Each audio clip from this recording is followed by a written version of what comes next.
कुछ एग्जाम सिर्फ मार्क्स के लिए नहीं होते, वो सपनों के लिए होते हैं। और जब सपनों का पेपर लीक हो जाए तो सिर्फ एक एग्जाम नहीं टूटता, एक पूरा भरोसा टूट जाता है। इंडिया में हर साल लाखों स्टूडेंट्स नीट देते हैं, कोई डॉक्टर बनने का सपना लेकर, कोई घर की फाइनेंशियल सिचुएशन बदलने के लिए और कोई अपनी पूरी लाइफ की मेहनत के साथ। लेकिन 2026 में जो हुआ उसने एक बार फिर पूरा सिस्टम हिला दिया। नीट एग्जाम कैंसिल हो गया, सीबीआई प्रॉब शुरू हो गया और देश भर में एक ही सवाल घूम रहा था, पेपर लीक हुआ कैसे? नीट इंडिया का सबसे बड़ा मेडिकल एंट्रेंस एग्जाम है। इस एक एग्जाम पर लाखों स्टूडेंट्स का फ्यूचर डिपेंड करता है। मेडिकल सीट्स लिमिटेड होती हैं, कंपटीशन ब्रूटल होता है और प्रेशर अनइमेजिनेबल। इसी प्रेशर का फायदा उठाते हैं वो लोग जो सिस्टम के लूप होल्स ढूंढते हैं। जहां डिमांड इतनी ज्यादा हो वहां ब्लैक मार्केट खुद बन जाता है और जब स्टेक्स लाइफ चेंजिंग हो तो चीटिंग भी ऑर्गेनाइज्ड बिजनेस बन सकती है। रिपोर्ट्स के मुताबिक लीक का पैटर्न बहुत अलार्मिंग था। क्वेश्चन पेपर को अलगली पहले हैंडराइटेड फॉर्म में सर्कुलेट किया गया, उसके बाद उसे स्कैन करके पीडीएफ बनाया गया और फिर वही फाइल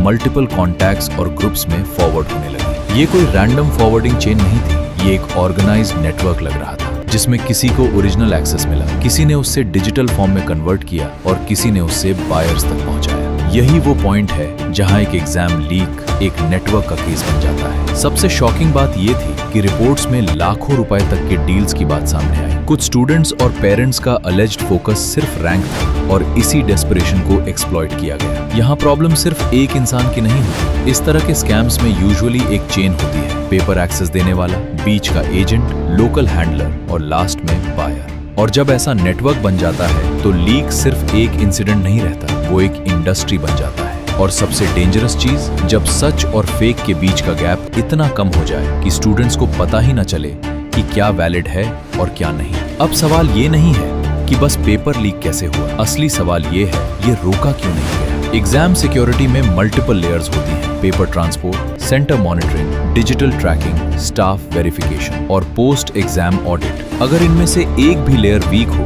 पूरा सिस्टम वल्नरेबल हो जाता है। 2026 केस ने एक बार फिर दिखाया कि हमारा एग्जाम इकोसिस्टम अब भी ओवरबर्डन है। इतने लार्ज स्केल एग्जाम्स में ह्यूमन एरर, टेक्निकल गैप्स और इंटरनल कोल्यूजन का रिस्क हमेशा रहता है। और अगर अकाउंटेबिलिटी वीक हो तो लीक सिर्फ एक बार नहीं, बार बार हो सकता है। सबसे बड़ा नुकसान हमेशा स्टूडेंट्स को होता है जो रात दिन पढ़ रहे थे, जो अपने आप को आइसोलेट करके सिर्फ एग्जाम के लिए प्रिपेयर कर रहे थे। उनके लिए ये सिर्फ न्यूज नहीं थी, ये बेट्रेल था। एक स्टूडेंट जो ऑनेस्टली 2 से 3 साल से मेहनत कर रहा था, उसके सामने अब एक ऐसा सिस्टम था जहां उसकी मेहनत का वेट कम और किसी और का शॉर्टकट ज्यादा लग रहा था। और जब ट्रस्ट टूटता है तो सिर्फ मार्क्स का लॉस नहीं होता, कॉन्फिडेंस टूटता है, मेंटल हेल्थ अफेक्ट होती है और कुछ स्टूडेंट्स के लिए पूरा करियर डायरेक्शन ही हिल जाता है। जब इशू बाहर आया, अथॉरिटीज ने एक्शन लिया, एग्जाम कैंसिल हुआ, इन्वेस्टिगेशन एजेंसीज इन्वॉल्व हुई और पब्लिक प्रेशर इतना बढ़ गया कि केस को इग्नोर करना पॉसिबल ही नहीं था। लेकिन सिर्फ एग्जाम कैंसिल कर देना इनफ नहीं होता। कैंसिलेशन डैमेज कंट्रोल हो सकता है, सॉल्यूशन नहीं। अगर लीक का रूट सिस्टम समझकर एक्शन ना लिया गया तो कल किसी और एग्जाम में वही स्टोरी रिपीट हो सकती है और तब हेडलाइंस चेंज होंगी लेकिन प्रॉब्लम सेम रहेगी। इस स्टोरी का सबसे इंपॉर्टेंट एंगल पेपर लीक नहीं है, इस स्टोरी का सबसे इंपॉर्टेंट एंगल है ट्रस्ट लीक। जब स्टूडेंट्स को लगने लगे कि मेहनत से ज्यादा नेटवर्क इंपॉर्टेंट है, जब पेरेंट्स को लगने लगे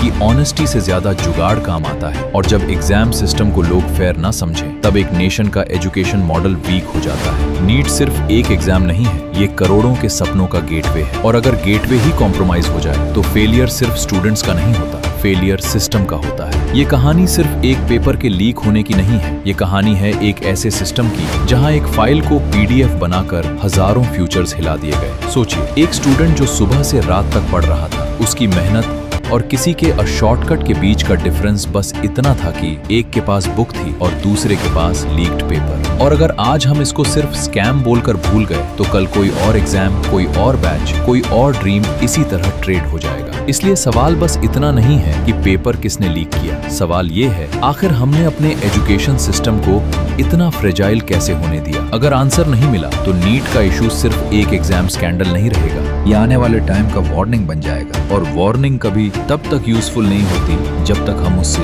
इग्नोर न कर दें। अगर एक नेशन के सपने एक एग्जाम पर दिखते हैं तो उस एग्जाम की इंटीग्रिटी सबसे बड़ी जिम्मेदारी बन जाती है। नीट लीक के बाद अब सवाल ये है, क्या सिस्टम सच में सुधरेगा या फिर हम अगले स्कैंडल का इंतजार कर रहे हैं? अगर आपको ये डॉक्यूमेंट्री इन्फॉर्मेटिव लगी और आप चाहते हैं कि ऐसे इंपॉर्टेंट इश्यूज पर और सच सामने आए तो वीडियो को लाइक और शेयर जरूर करिए और चैनल को सब्सक्राइब कीजिए, क्योंकि अवेयरनेस ही चेंज की पहली शुरुआत होती है।